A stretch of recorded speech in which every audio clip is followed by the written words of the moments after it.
Today we are going to start our unit on personal finance. This is an issue that's near and dear to my heart. As you continue to age, as you continue to get older, you too will find personal finance should be near and dear to your heart. A lot of people try to avoid the issue, and that's only because they've made mistakes along the way that they're trying to fix through personal finance.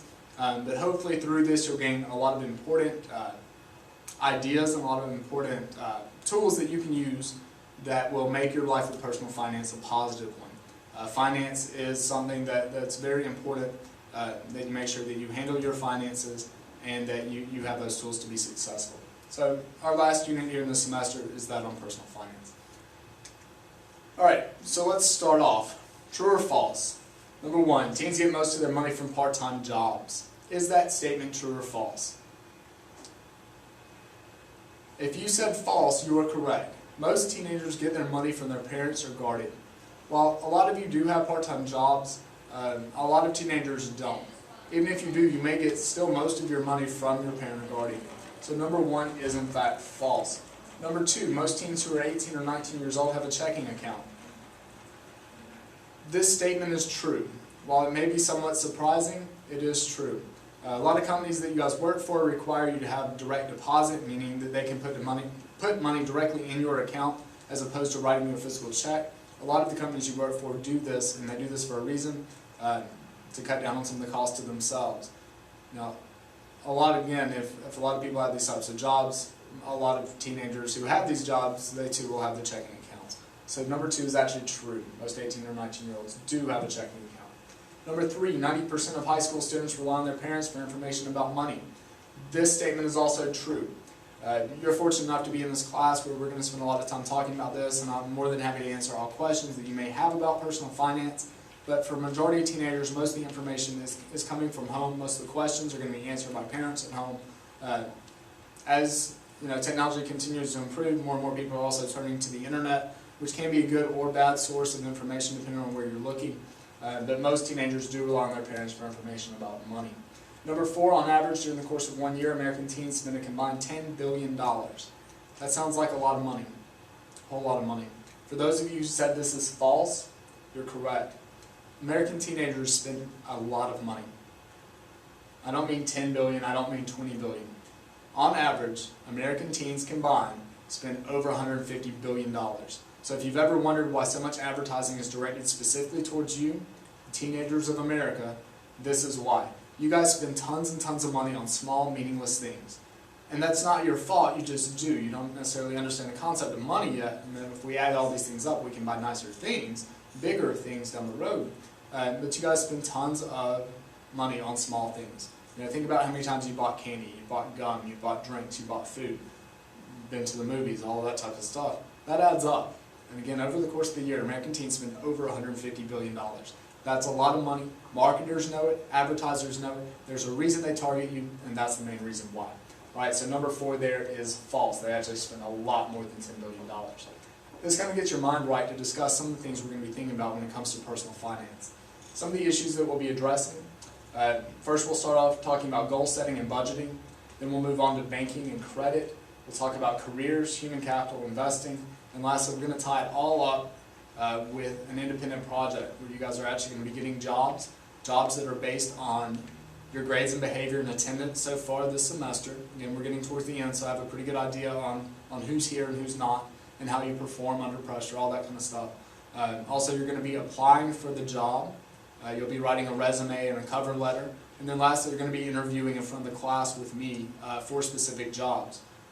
You'll also be deciding on where you want to live, if you want to live on the East Coast, West Coast, North, South, that kind of thing. And you're going to be looking for places to live, buying cars, determining taxes, all kinds of stuff. So we're going to do a lot with that. And that will tie everything together in a pretty nice, neat package so that you can just see everything that's encompassed in personal finance. Alright, first off, let's start off with goal setting. I want you to take a couple of minutes to complete this free write in your notes.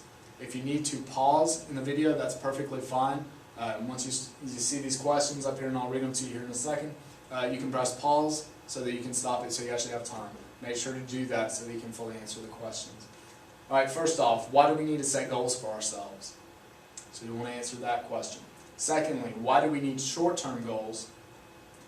And lastly, why do we need long-term goals? Take a couple of minutes, again, press pause if you're watching this on video, so that you can fully answer this free right.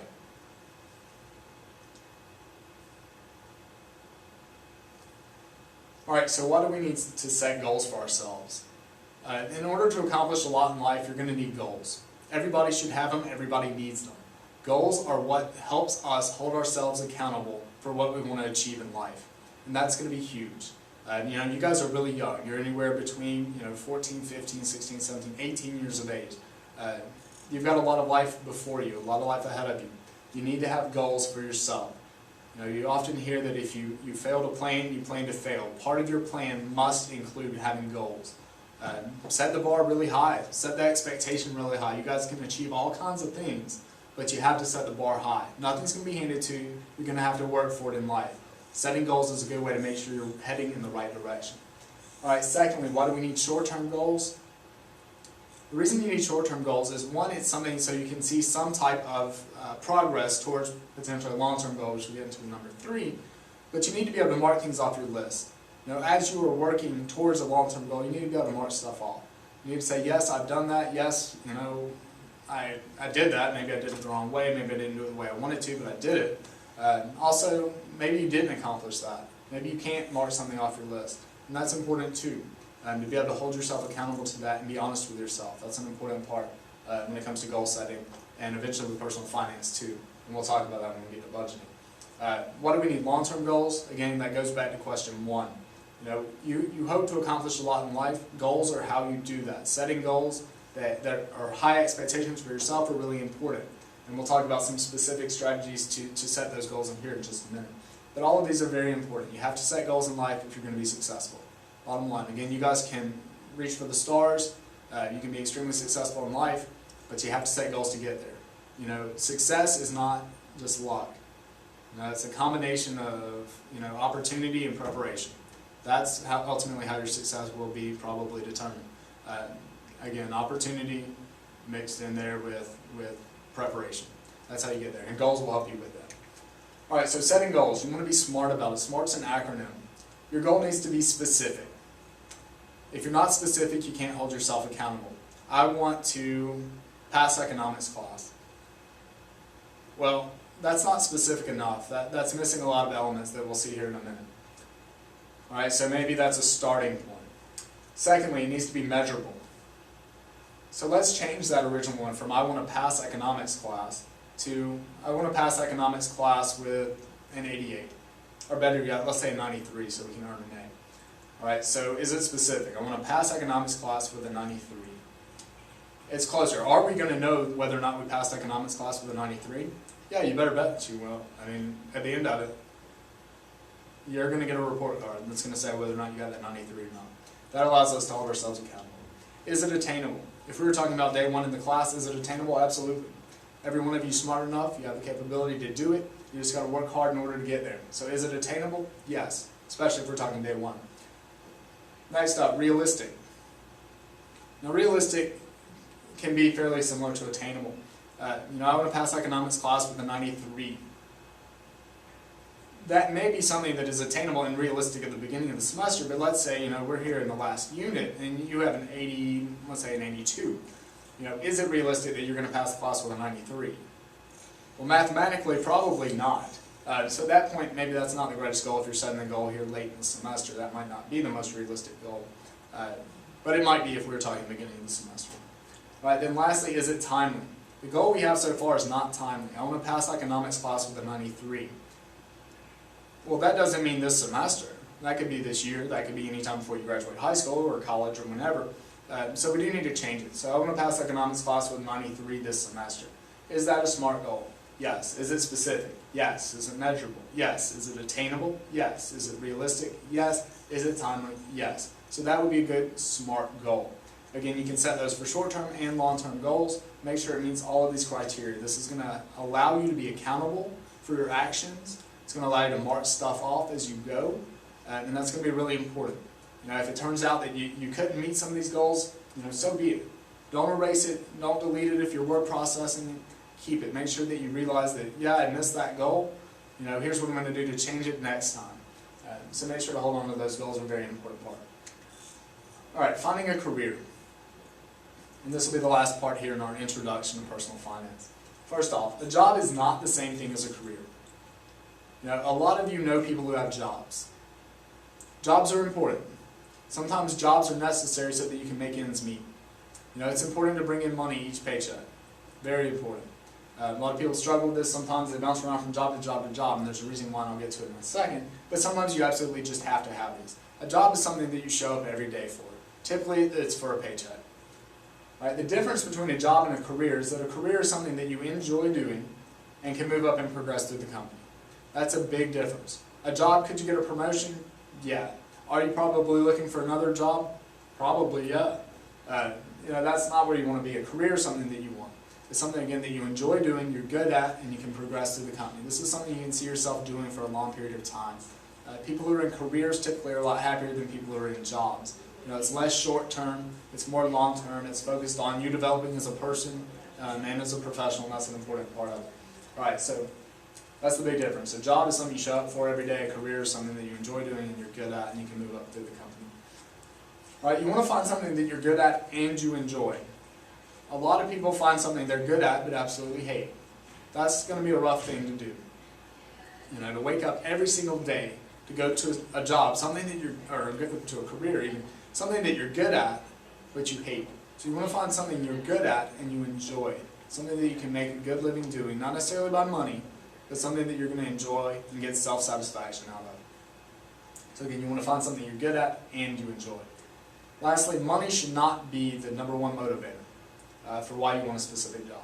A lot of you want to be doctors or anesthesiologists or psychologists or whatever. And that's great as long as that's something that really motivates you.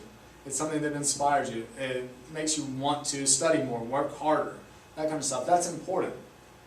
But you need to make sure that you're good at it and you enjoy it. You know, if science isn't your strong suit, you don't want to be an anesthesiologist. You don't want to be a doctor. Because science, if that's not your strong suit, if you're really struggling with that, and you find it hard to study and improve with it, you know, it's one thing to struggle with it and then get better at it and get better at it and better at it.